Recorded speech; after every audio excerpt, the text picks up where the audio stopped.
Hello everyone, कैसे हो आप सब। सबसे पहले तो अगर आप चैनल पर नए हो तो चैनल को सब्सक्राइब जरूर करें। आज मैं आपको बताऊंगा एग्जाम आपने कैसे अटेम्प्ट करना है।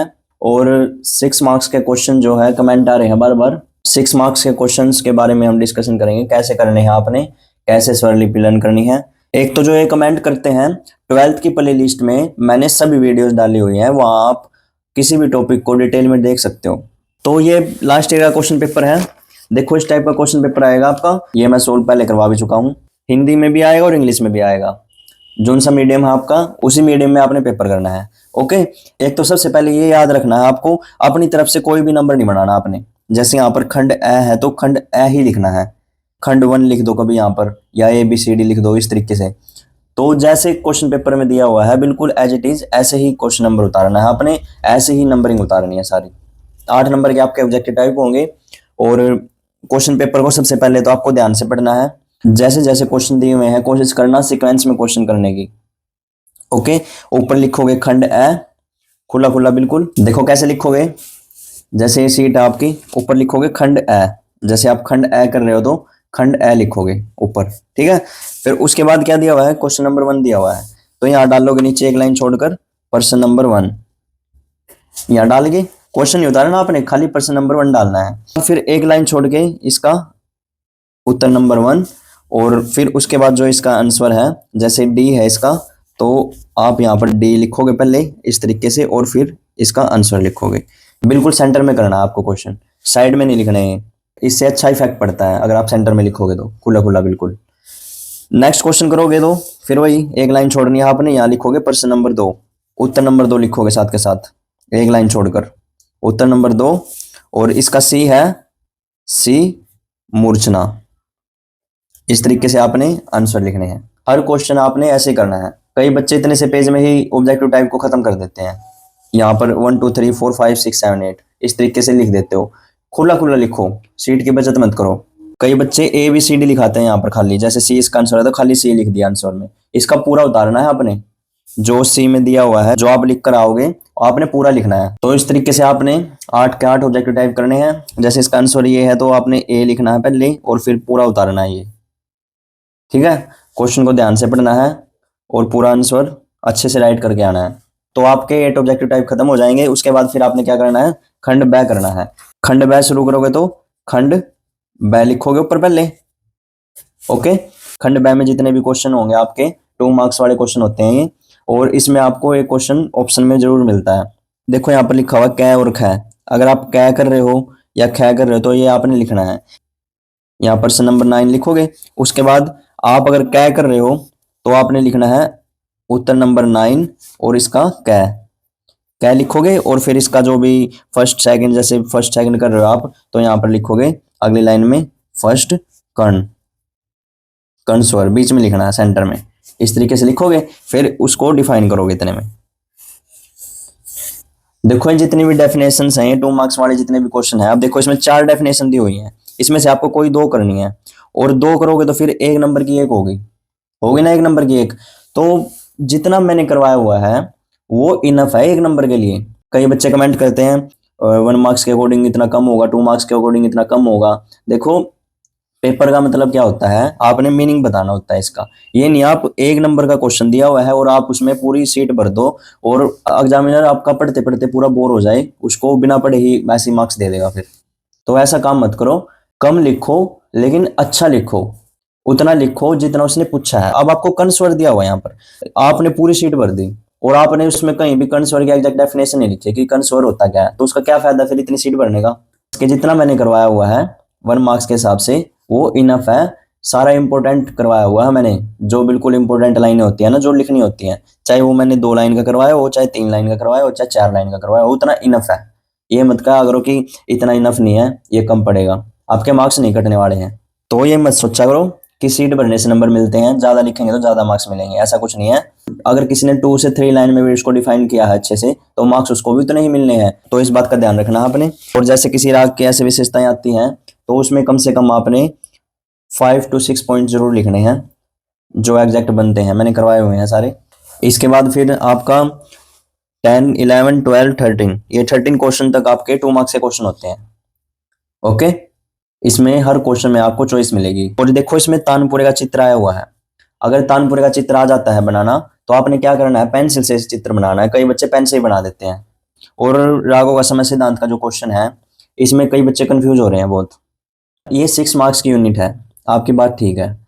सिलेबस में 6 मार्क्स की यूनिट दी हुई है और एक ही टॉपिक है इसमें, रागों का समय सिद्धांत। तो कई बच्चे इसमें कंफ्यूज हो रहे हैं कि सर ये 6 मार्क्स की यूनिट है और 2 मार्क्स में कैसे आएगा क्वेश्चन। फिर देखो 6 मार्क्स में पहले आता था, कई साल पहले 2018, 19, 20 के अराउंड ये 6 मार्क्स में आता था क्वेश्चन। लेकिन अब पैटर्न चेंज हो चुका है। अब ये क्वेश्चन 6 मार्क्स में नहीं आता, ये 2 मार्क्स में क्वेश्चन आता है। हालांकि यूनिट 6 मार्क्स की है, लेकिन 6 मार्क्स उसके फिर आपके ऑब्जेक्टिव टाइप में भी तो आ सकता है, उसमें से क्वेश्चन आ सकता है ना ऑब्जेक्टिव टाइप में। 6 मार्क्स की यूनिट है, जैसे 2 मार्क्स के 2 क्वेश्चन इसमें आ जाए। जैसे कोई स्पेशल पॉइंट आ जाए कि सिंधी प्रकाश रागों के बारे में बताओ, और दूसरे क्वेश्चन के ऑप्शन में आ जाए कि आधुरदर्शक स्वरों के बारे में बताओ, तो हो गया ना 4 नंबर का तो हो गया इसमें। और 2 मार्क्स के ऑब्जेक्टिव टाइप में क्वेश्चन आ जाए तो 6 मार्क्स हो गए कंप्लीट।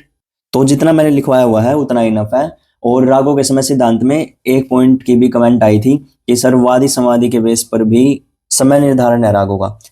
देखो वादी समाधि के बेस पर कैसे है, पूर्वांग और उत्तरांग, ये 2 होते हैं। इनका क्या होता है, ये पूर्वांग सारे गामा, ये 4 स्वर होते हैं पूर्वांग में, और पाधा निसा ये उत्तरांग में होते हैं। अगर किसी राग का वादी स्वर इन स्वरों में से है, अगर किसी राग का वादी स्वर सारे गामा स्वर में से है, तो वो राग गाए जाते हैं दिन के 12 बजे से रात के 12 बजे तक। और किसी राग का वादी स्वर पा धा नी सा इन 4 स्वरों में से है, वो राग गाए जाते हैं रात के 12 बजे से दिन के 12 बजे तक। तो ये रूल भी बनाया गया है रागों के समय सिद्धांत में, पूर्वांग और उत्तरांग का। लेकिन कुछ राग ऐसे हैं जिन पर ये रूल फॉलो नहीं होता, इस नियम के अपवाद है। तो इसलिए ही मैंने ये नियम आपको लिखवाया नहीं है उसमें। और बाकी जो सारे नियम लिखवाए हैं, अगर वो भी लिखोगे आप तो तब भी आपके मार्क्स नहीं कटेंगे। और अगर आप ये भी ऐड करना चाहो तो ये ऐड कर सकते हो आप, ये गलत नहीं होगा आपका। बट वही है, 2 मार्क्स में क्वेश्चन आएगा तो उसके लिए इतना इनफ है। वैसे नॉलेज के लिए आपको पता होना चाहिए कि पूर्वांग उत्तरांग के बेस पर भी, वादी स्वर के बेस पर भी समय निर्धारण किया हुआ है। ओके, जल्दबाजी नहीं करनी आपने पेपर में, बिल्कुल भी अपनी तरफ से कुछ नहीं लिखना है। जो भी क्वेश्चन पेपर में दिया हुआ है आपने वही उतारना है, क्वेश्चन नंबर भी। जैसे भी यहाँ पर 1, 2 इस तरीके से दिया हुआ है, तो कई बच्चे इसको 1 और 2 इस तरीके से लिख देते हैं, इस तरीके से भी नहीं लिखना आपने। तो जो क्वेश्चन पेपर में दिया हुआ है एग्जैक्ट वही उतारना है। और पैराग्राफ वाला जो क्वेश्चन आ जाता है आपका, जैसे जीवन परिचय और संगीत में योगदान और प्रेजेंट टाइम का आर्टिस्ट जो आप लिखोगे उसके बारे में, तो वो आपको पैराग्राफ ना बनाकर उसका पॉइंट्स बनाकर लिखना है, जैसे मैंने करवाया हुआ है। वीडियोज आप देख सकते हो, क्योंकि उसका अच्छा इफेक्ट पड़ता है, अच्छे मार्क्स मिलते हैं उससे। पॉइंट्स में लिखना है, ठीक है। अगर कोई क्वेश्चन नहीं आता है आपको, वो क्वेश्चन आपको लास्ट में करना है, तो उसका आप स्पेस छोड़ देना बीच में, जितने लाइन में आ सकता है वो क्वेश्चन, उसके हिसाब से फिर लास्ट में जैसा भी आता है आपको आप लिख सकते हो। उसके बाद आ जाता है आपका खंड सह। 14 और 15 क्वेश्चन मिलेगा आपको खंड सह में। एक तो आपको स्वर लिपि मिलेगी 6 मार्क्स में, एक क्वेश्चन आपका 6 मार्क्स का क्रिएटिविटी का आएगा। ओके, क्वेश्चन इस तरीके से आता रहा है, विलंबित और द्रुत ख्याल में से एक ख्याल की स्वर लिपि आती है, या विलंबित ख्याल की आए या फिर द्रुत ख्याल की आए। और उसके ऑप्शन में आपको धमार या तराना की स्वर लिपि मिलती है। लास्ट टाइम जो आई थी विलंबित ख्याल की स्वर लिपि आई थी, और उसके ऑप्शन में तराना की स्वर लिपि आई थी।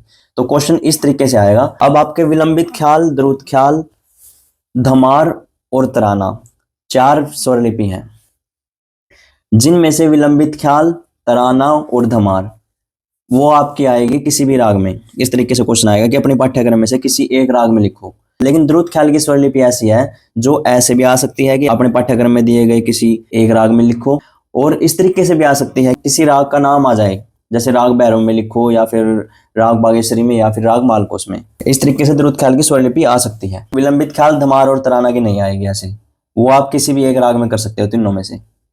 ओके, और दूसरी चीज आपको क्या ध्यान रखनी है, द्रुत ख्याल और विलंबित ख्याल की स्वर लिपि अगर आप लर्न करोगे तो उसमें आपको तान भी बनानी आनी चाहिए, फिर तान बनानी आनी चाहिए आपको। और धमार और तराना की स्वर लिपि करोगे अगर आप, तो फिर आपको तान की जरूरत नहीं है इसमें। इसमें सिर्फ आपको दुगुन चौगुन बनाना आना चाहिए स्वर लिपियों का। दुगुन चौगुन से मैंने करवाई हुई है स्वर लिपि। जैसे इस तरीके से आ सकता है, अपने पाठ्यक्रम में से किसी एक राग में तराना को दुगुन और चौगुन के साथ स्वर लिपिबद्ध कीजिए, या फिर खाली एक आ जाए तराना को दुगुन के साथ स्वर लिपिबद्ध कीजिए, या तराना को चौगुन के साथ स्वर लिपिबद्ध कीजिए। इस तरीके से भी आ सकता है। ऐसे ही धमार की धमार स्वरलिपि भी इस तरीके से आ सकती है। धमार को दुगुन चौगुन के साथ स्वरलिपिबद्ध कीजिए, या दुगुन के साथ खाली आ जाए, या चौगुन आ जाए खाली, इस तरीके से। तो जो बच्चे ये कह रहे थे कि हमसे सारी स्वरलिपि लर्न नहीं होती, द्रुत ख्याल की तीनों रागों में है 3 स्वरलिपि, वो हो गई द्रुत ख्याल की, और 3 स्वरलिपि होगी, 6 स्वरलिपि होगी टोटल। अगर कोई बच्चा ऐसा है जिससे 6 की 6 स्वरलिपि लर्न नहीं होती, तो उसके लिए ऑप्शन ये है, वो 3 लर्न कर लो। फिर विलंबित ख्याल, तराना और धमार, ये तीनों स्वरलिपि लर्न कर लो आप। अगर किसी से फिर ये तीनों भी नहीं होती, तो फिर आप धमार और तराना कर सकते हो। देखो पेपर मैंने तो बनाया नहीं हुआ, मैं सिर्फ आपको बता रहा हूँ उन बच्चों के लिए जो ये पूछते हैं कि सर इंपॉर्टेंट बता दो। इस बार के लिए धमार की स्वरलिपि और द्रुत ख्याल की स्वरलिपि इंपॉर्टेंट है। अगर आप विलंबित ख्याल, धमार और तराना ये तीनों स्वरलिपि करते हो, तो इन तीनों में से आपको एक तो मिल ही जाएगी। तो आप अपने अकॉर्डिंग देख सकते हो, जैसा आपको ठीक लगे। कई बच्चों की कमेंट आ रही थी, सर 6 मार्क्स के क्वेश्चन लर्न नहीं हो रहे, इनको याद करने का तरीका बता दो। 6 मार्क्स के क्वेश्चन कैसे करने हैं आपको मैं बता देता हूँ। देखो धमार स्वरलिपि है, ये आप किसी भी राग में कर सकते हो। धमार स्वरलिपि राग भैरव में बता रहा हूँ मैं, तो आपको ऊपर मेंशन करना है कि राग भैरव में लिख रहे हैं हम, धमार स्वरलिपि लिख रहे हैं, और धमार ताल में होती है हमेशा धमार स्वरलिपि। ये 14 मात्राएं यहाँ किस लिए लिखी हुई हैं पता है? क्योंकि धमार ताल में है धमार स्वरलिपि। धमार ताल के अकॉर्डिंग ही हमने ये विभाग बनाए हुए हैं। जैसे ये जो 5 विभाग के बाद ही लाइन क्यों आई यहाँ पर, और ये 2 के बाद ही क्यों आई, यहाँ क्यों नहीं आई है, ये पता है? ये धमार ताल का रूल है। धमार ताल आपने पढ़ी होगी ना, आपके सिलेबस में है। तो उसका रूल है, पहले विभाग में 5 मात्राएं होती हैं, फिर लाइन आती है, फिर दूसरे में 2, तीसरे में 3 और चौथे में 4 मात्राएं। इस तरीके से आपने अच्छे से टेबल बनानी है, पहले लाइन ड्रॉ करनी है, विभाग बनाने हैं, ताली खाली के साइन लगाने हैं, जैसे जैसे धमार ताल के होते हैं। स्थाई आपको ये याद रखनी है कि 11वीं मात्रा से स्टार्ट होगी इसकी, और अंतरा इसकी पहली मात्रा से स्टार्ट होगी। और उसके बाद ये फागुन मास मंदर ढब बाजत डोलत राधिका संग श्याम, ये स्थाई के बोल हैं, या तो आपको हर स्वरलिपि के लर्न करने ही पड़ेंगे बोल। तो उसके बाद फिर सकल ब्रज बनीताए मिलकर घेर राखे श्याम, ये अंतरा के बोल हो गए आपके, ये आपको लर्न करने हैं। और इसके बाद आप टुकड़ों में बांटकर इन स्वरों को लर्न कर सकते हो। इस तरीके से बांटोगे टुकड़ों में, देखो गामा पापा धा धा पा, गामा पापा धा धा पा, एक टुकड़ा ये बन गया।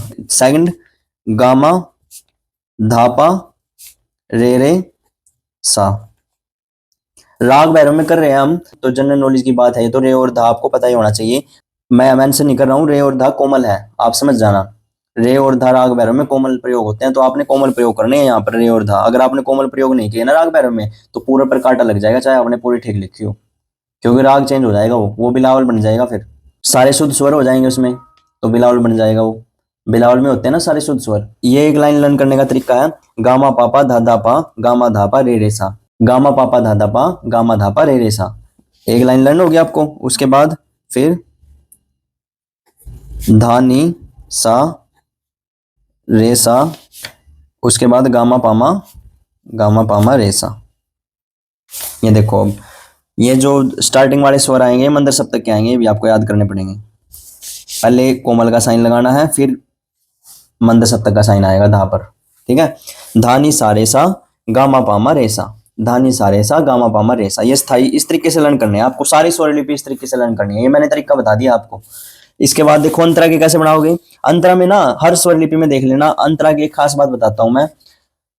अंतरा में आपको ना तार सप्तक के स्वर दिखेंगे ज्यादातर, मोस्टली जिनके ऊपर डॉट होती है। तार सप्तक के स्वर पता है ना कौन से होते हैं, जिनके ऊपर डॉट होते हैं, और जिनके नीचे डॉट होते हैं वो मंद सप्तक के स्वर होते हैं।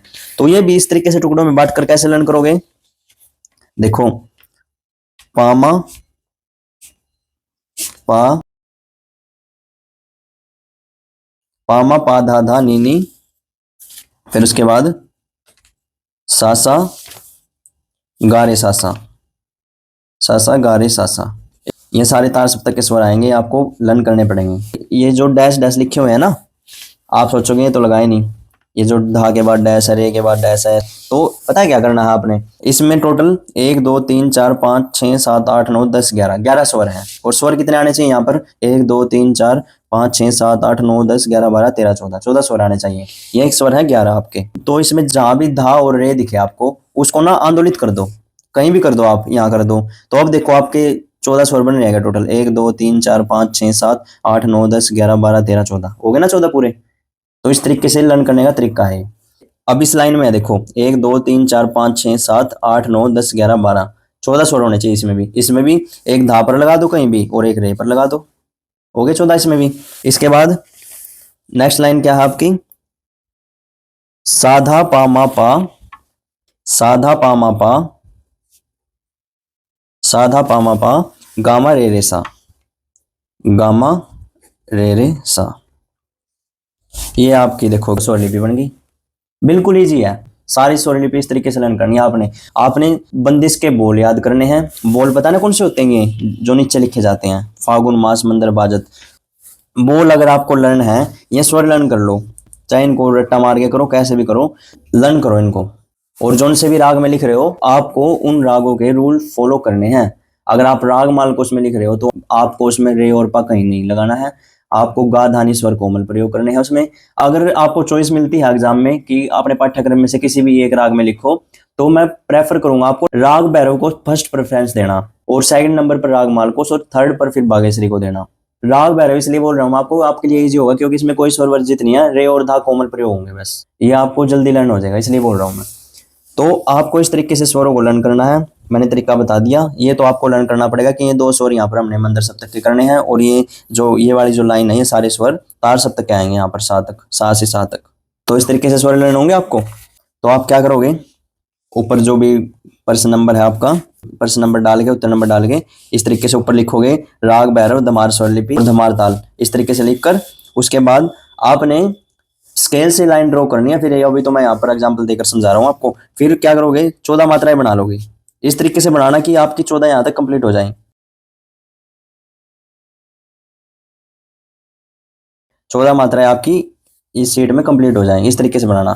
तो ताल के अनुसार विभाग बनाओगे, पहला विभाग हमने 5 मात्रा का कर दिया, दूसरा 2 का, तीसरा 3 का, और चौथा 4 का बच गया। ओके, फिर आपको ताली खाली के साइन पता है, इसकी 8वीं मात्रा पर खाली होती है, यहाँ पर ये ताली के साइन लगा दिया मैंने। ओके, अब आपको ये पता है 11वीं मात्रा से स्टार्ट करनी है। आपने स्वर लर्न किए हुए हैं, गामा पापा धा धा पा, यहाँ से शुरू कर दो, गामा पापा, एक एक लाइन छोड़कर, एक लाइन छोड़नी है आपने। इसके बाद यहाँ पर जो बंदिश के बोल है ना वो आएंगे, एक लाइन छोड़कर स्वर फिट करते रहो। यहाँ पे देखो, यहाँ अगली लाइन में गामा पापा धाधा पा,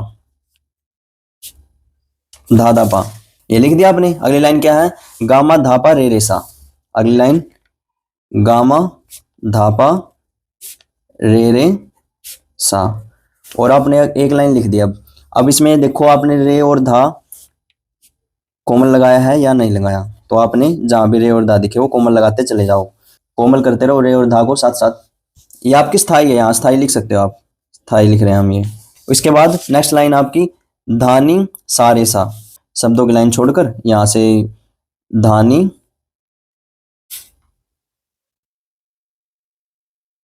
धानी सारे।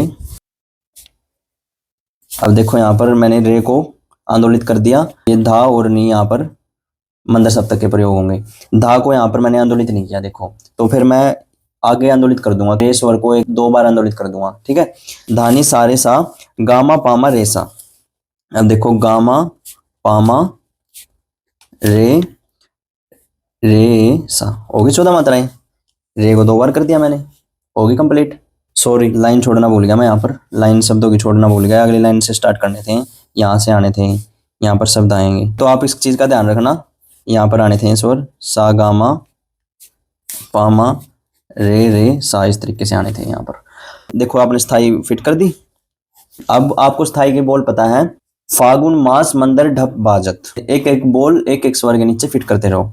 फागुन मास मंदर ढप बाजत, ये आप कहीं भी लगा सकते हो, जो एस का साइन होता है ना, ये अगर कहीं पर जैसे आपने आंदोलित किया किसी स्वर को, जैसे यहाँ पर रे को 2 बार आंदोलित किया है, तो यहाँ इसके नीचे 2 डैश लगा सकते हो आप अगली लाइन में। वो लाइन के अकॉर्डिंग देखना अपनी लाइन फिट हो रही है, अगर फिट नहीं हो रही तो उस केस में लगाना फिर आपने। अगली लाइन क्या है, डोलत राधिका संग श्याम, डोलत राधिका संग श्याम मन, इस तरीके से 3 कहीं पर भी आप लगा सकते हैं, बीच में कहीं लगाकर आपने फिट करने हैं। वैसे ये इस तरीके से ही अंतरा होगी। ये मैंने आपको करने का तरीका बता दिया। हर स्वरलिपि को आपने ऐसे ही लर्न करना है। और अगर इसका दुगुन चौगुन बनाना आ जाता है तो उस केस में आपको क्या करना है, पहले स्वरलिपि लिखोगे स्थाई और अंतरा, ये अंतरा भी लिखोगे इसी तरह आगे। स्थाई और अंतरा लिखने के बाद आपने दुगुन पहली मात्रा से स्टार्ट कर देना है, मास से।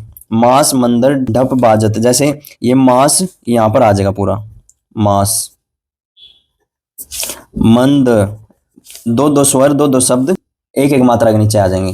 जैसे ये दो इसके नीचे, अगले दो इसके नीचे, अगले दो इसके नीचे, फिर ये दो इसके नीचे आ जाएंगे, फिर ये दो इसके नीचे, फिर डोल यहाँ आ जाएगा, तरा धिका संग शा, इस तरीके से म यहाँ पर आकर यहाँ पर फिर दो मात्राएं बच जाएंगी, फा गुण, इस तरीके से लास्ट में यहाँ पर खत्म हो जाएगा। ये स्थाई एक लाइन में बन जाएगी आपकी। ये मैंने दो गुण बताई है। चौगुन में क्या करोगे, चौगुन में जैसे मास मंद एक मात्रा में आ जाएंगे, जैसे ऊपर मास लिख देना और नीचे मंद, ये चारों एक मात्रा के नीचे आ जाएंगे। हर बोल ऐसा ही होगा, सिर्फ धमार और तराना में करना है। जैसे इस पेज पर स्थाई और अंतरा बन गई आपकी, तो नेक्स्ट पेज पर दोबारा टेबल बना के दोबारा दुगुन को दिखाना है आपने, कि लिखना है यहाँ पर दुगुन। अब यहाँ पर दुगुन बना रहे हैं हम, दोबारा टेबल को बनाना है। अगर चौगुन आ जाती है तो दुगुन बनाने के बाद चौगुन बनानी है, फिर अगर खाली चौगुन आती है तो खाली चौगुन बनानी है, दोनों आती है दोनों बनानी है। देख लेना वो आप जो भी आपके पेपर में आए। और द्रुत ख्याल विलंबित ख्याल के साथ आपको तान भी बनानी पड़ेंगी। लिखा हुआ ना यहाँ पर, दो तान से स्वरलिपिबद्ध कीजिए। यहाँ पर ऐसा भी आ सकता है कि 16 मात्रा तान या 32 मात्रा तान, ऐसा भी दे सकता है वो। तो तान भी आपको बनाने आनी चाहिए। तान बनाने का तरीका भी मैंने बताया हुआ है, हर टॉपिक की डिटेल से वीडियो आपको 12th की प्लेलिस्ट में मिल जाएगी, वहां देखो आप, सारी वीडियोस मिल जाएंगे आपको। तो मैं थोड़ा सा बता देता हूँ एक बार। देखो सारे गामा, सारे गामा पा धा नी सा, ये रे और धा कोमल, ये राग भैरव की आरोह है।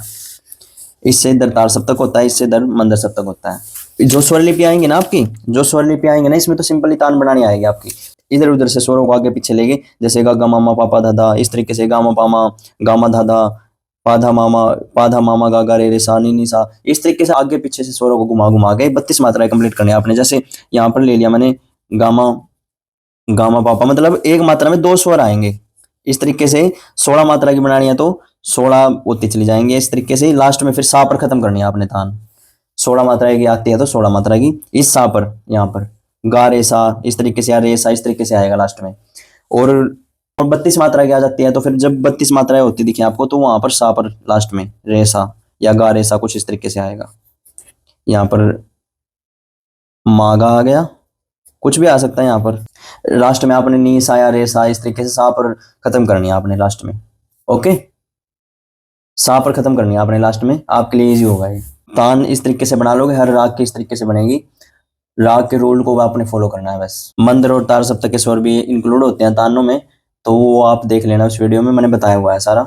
जैसे अलग से क्वेश्चन आ जाता है, स्पाट तान, कूट तान, इस तरीके से बनाने आ जाती है। जैसे भैरव की आरोह लिखी हुई है, इसमें आपने एक स्पाट तान बनानी है। जैसे इस तरीके से आ जाता है ना, स्पाट तान बनाओ, कूट तान बनाओ।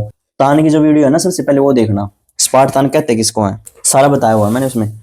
स्पाट तान होती है शुद्ध तान, जो सिंपल होती है बिल्कुल, सारे गामा पाधा नी सा सा नी धा पा मा गा रे सा, इस तरीके से आ जाएगा। सारे गामा पाधा नी सा, ये 1 2 3 4, और फिर सानी धापा मागा रेसा, सानी धापा मागा रेसा।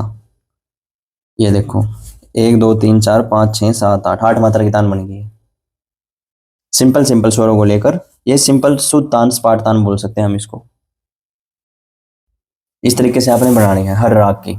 वक्र तान आ जाती है, जैसे अभी यहाँ पर मैंने इधर उधर से स्वरों को लिया था ना, जैसे गामा पामा धापा, इस तरीके से नीसा धापा मागा रेसा, इस तरीके से आगे पीछे से स्वरों को लेना, ये वक्रतान में आ जाती है। अलंकारिक तान अलंकार के अनुसार बनती है। जैसे एक सीरीज बना लो कोई भी, जैसे हमने ये बना ली, सारे गा रे गामा गामा पा धा नी धानी सा, सानी धानी धा पा मा।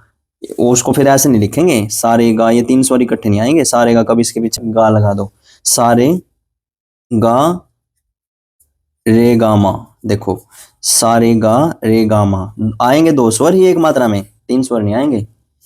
वो लिखना इस तरीके से है, बोलने में लगता है वो सारे गा रे गामा इस तरीके से बोलने में लगता है, लेकिन लिखना इस तरीके से ही है। और एक बोलतान होती है। बोलतान किसे कहते हैं पता है? बोल तान उसको कहते हैं जो बंदिश के बोल होते हैं ना, किसी भी बंदिश को उठा लो। जैसे दुरूद ख्याल की बंदिश है आपकी, रैन गई अब जागो प्यारे सुंदर श्याम हमारे दुलारे। तो उन शब्दों को आपको स्वरों की जगह फिट करना है। जैसे यहाँ पर शब्द लिख दोगे आप, रैन गई, इस तरीके से डिफरेंट डिफरेंट तरीके से बंदिश के बोल आ जाते हैं तानों में। एक गमक तान भी होती है जिसमें एक स्वर को जैसे इधर से रे, ये स्वर को हिलाना, ये इस टाइप से गमक तान बन जाती है। जो बोल तान होती है ना, बोल तान में हम जैसे इस तरीके से भी ले सकते हैं, रे न, इनके पीछे छिपे तो स्वर होते हैं लेकिन बोलते शब्दों में है इनको। तो ये अलग अलग तरीके हैं तान बनाने के, ये आपको आने चाहिए। और एक और बात मैं बता देता हूँ, कई बच्चों की कमेंट आती है, जैसे मालकोस राग की मैंने भी बंदिश करवाई हुई है, मुख मोर मोर मुस्कात जात। एक का कमेंट आया था कि सर उसकी जगह हम कोयलिया बोलियां बुआ डार पर वो बंदिश भी कर सकते हैं क्या? देखो एक राग में बहुत सारी बंदिशें होती हैं, तो आप उनमें से कोई भी बंदिश कर सकते हो, जरूरी नहीं है कि जो मैंने करवाई है वही करो आप। मैंने तो अपनी तरफ से इजी करवाई हुई है, कोयलिया बोले वाली कर सकते हो अगर आपको इजी लग रही है तो, और मुख मोर मोर मुस्कात जात वो इजी लगती है तो वो कर सकते हो आप। विलंबित ख्याल में, धमार में, द्रुत ख्याल में, सभी में बहुत सारी बंदिशें मिल जाएंगी आपको अलग अलग। बट मैंने अपनी तरफ से जो इजी लगी मेरे को मैंने वही करवाई हुई है। आप कोई भी बंदिश कर सकते हो क्योंकि हर राग में कोई फिक्स नहीं होती कि इस राग में यही बंदिश होती है। जैसे मालकोस राग में मुख मोर मोर मुस्कात जात की करवाई है तो मैंने यही बंदिश होती है बस। द्रुत ख्याल की बहुत सारी बंदिशें हैं, कोयलिया बोलियां बोडार पर और भी बहुत सारी मिल जाएंगी बंदिशें। तो हर राग में बहुत सारी बंदिशें होती हैं जिनमें से आप कोई भी कर सकते हो जो आपको ईजी लगे। तो ये आपका स्वरलिपि वाला क्वेश्चन हो गया। ये तो आपको लर्न करने ही पड़ेंगे, स्वर भी और शब्द भी। राग के रूल्स आपको फॉलो करने हैं, इसमें मैं बार बार कह रहा हूँ ये बात, जिस भी राग में आप लिखोगे उसी राग के आपको रूल फॉलो करने हैं। जो भी स्वर कोमल है उसमें कोमल प्रयोग करने हैं, जो स्वर वर्जित हैं उनको वर्जित ही रखना है, कभी उसमें प्रयोग कर दो उन स्वरों का। ओके, तो ये स्वरलिपि का था आपका, ये आपने देख लिया। एक क्वेश्चन आएगा आपका क्रिएटिविटी का, लास्ट टाइम आया था क्रिएटिविटी का क्वेश्चन कि वर्तमान समय में ख्याल अथवा ध्रुपद के किसी एक कलाकार की गायन शैली की विशेषताओं का वर्णन कीजिए। इसके ऑप्शन में आया था आलाप वाला क्वेश्चन, कि आलाप बनाना है आपने अलग अलग रागों में मींड कर्ण गमक आदि का प्रयोग करते हुए 100 स्वरों तक आलाप बनाने हैं आपने। तो ये भी मैंने बताया हुआ है, देखो इसमें लिखा हुआ है ताल रहित। ताल रहित स्वर विस्तार जो होता है ना वो आलाप में ही होता है। आलाप और स्वर विस्तार, अगर हम विदाउट ताल के स्वर विस्तार कर रहे हैं तो एक तरह से वो आलाप ही होता है। तो स्वर विस्तार करवाया हुआ है मैंने, आलाप बताया हुआ है, तान बनाने का तरीका मैंने बताया हुआ है। 6 मार्क्स में आपकी ये क्वेश्चन आएंगे, इनमें से ये क्वेश्चन भी मैंने करवाया हुआ है। ख्याल और तराना गायक में मैंने बता दिया था आपको कौशिकी चक्रवर्ती जी का लिखना है आपने। ध्रुपद गायक में आप लिखोगे तो उदय बावलकर जी का लिख लेना उसमें। ओके, तो ये आप क्वेश्चन को ध्यान से पढ़ना, पास्ट टाइम दिया हुआ है या प्रेजेंट टाइम दिया हुआ है उसमें ध्यान से देख लेना एक बार। पास्ट टाइम में तो फिर आप किसी का भी लिख सकते हो जो आपके सिलेबस में है, आप उनमें से भी लिख सकते हो, जैसे बड़े गुलाम अली खान, फयाज खान, कृष्ण राव शंकर पंडित, इनमें से भी लिख सकते हो आप। वैसे पास्ट टाइम का आएगा नहीं, प्रेजेंट टाइम का ही चांसेस होते हैं आने के, तो देख लेना। ये क्वेश्चन आपका 6 मार्क्स का क्रिएटिविटी का होता है, इसमें कुछ भी आ सकता है। वहां पर ये मत बोलना कि हमारे सिलेबस से बाहर आ गया है, सिलेबस के अंदर ही होता है। मैंने आपको सारा करवाया हुआ अपनी तरफ से, अलंकार बनाने भी सिखाए हुए हैं, तान बनाने भी सिखाई हुई है, आलाप बनाने भी सिखाए हुए हैं, स्वर लिपि को लर्न करने का तरीका भी मैंने बार बार बताया हुआ और इस वीडियो में भी मैंने बता दिया है। तो मैंने सारे डाउट क्लियर कर दिए आपके, पूरा सिलेबस कवर करवा दिया है आपका। पूरी प्लेलिस्ट देखो, 12th की प्लेलिस्ट है चैनल पर, फिर वन शॉट से रिवीजन करो पूरे सिलेबस की, और स्वर लिपियों की बार बार प्रैक्टिस करो, इनको लर्न करके, स्वरों को लर्न करके, शब्दों को, जो बंदिश के बोल हैं उनको लर्न करके उनकी बार बार प्रैक्टिस करो। तान बनाकर देखो, आलाप बनाकर देखो, अलंकार बनाकर देखो, प्रैक्टिस करो उनकी, तब आएंगे आपको। ऐसे दूर से ये कहने से नहीं आएंगे कि मेरे को तो लर्न ही नहीं हो रहे, मेरे को तो समझ नहीं आ रहे, ऐसे काम नहीं चलेगा। अगर आपको फुल मार्क्स चाहिए तो फिर मेहनत करनी पड़ेगी। अब टाइम ज़्यादा नहीं बचा है, अपनी अच्छे से मेहनत करो, पूरा फोकस स्टडी पर करो। All the best, full marks आएंगे आपके। वैसे तो मैंने सारे डाउट क्लियर कर दिए हैं आपके, लेकिन फिर भी कोई डाउट रहता है तो आप कमेंट करके पूछ सकते हो। ओके, और जो इंस्ट्रूमेंट वाले बच्चे हैं जिन्होंने इंस्ट्रूमेंटल म्यूजिक लिया हुआ है उनके लिए मैं बता देता हूँ। देखो आपका लगभग सिलेबस सेम है, 90 to 95% सिलेबस सेम है आपका, 5% कुछ सिलेबस अलग है। वैसे तो वन शॉट वीडियो देख सकते हो आप, अगर फिर भी आपको लगता है कि मेरे को समझना है, डाउट क्लियर करने हैं, तो आपको मैं बता देता हूँ, ये व्हाट्सएप नंबर है 7015259039, इस पर आप कांटेक्ट कर सकते हो। इंस्ट्रूमेंटल वाले हैं, वोकल वाले हैं, दोनों के लिए है ये बात। जो पेड नोट्स लेना चाहता है या जो पेड ऑनलाइन क्लास लेना चाहता है ओके, तो वीडियो अच्छी लगे तो लाइक शेयर और कमेंट जरूर करना। Thank you.